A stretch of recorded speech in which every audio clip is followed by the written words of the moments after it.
ঠান্ডা পড়েছে, এই ঠান্ডার মধ্যে একদমই ভালো লাগছে না, তাই একদম পুরো সকাল সকাল রেডি হয়ে গেছি, সব কাজ বাজ করে রেডি হয়ে নিয়ে নিচ্ছি গরম গরম কফি বানিয়ে।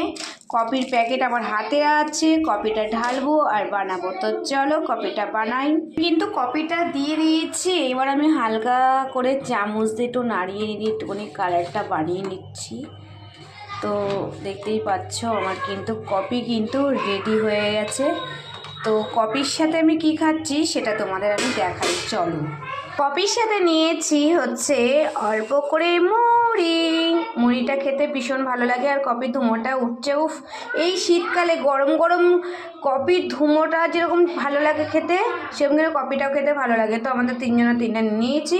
তো চলো আমরা সবাই খাই, আর তোমরা সবাই মিলে কিন্তু কফিটা খেয়ে টেস্ট করে বলবে কফিটা কেমন হয়েছে আর টেস্টটা কেমন এসছে, ঠিক আছে? আর তোমরা কারা কারা কফি খেতে ভালোবাসো সেটাও কমেন্ট করে জানিও। তো চলো, সবাইকে অনেক অনেক ভালোবাসা রইলো, সবাই ভালো থেকো, সুস্থ থেকো, টাটা।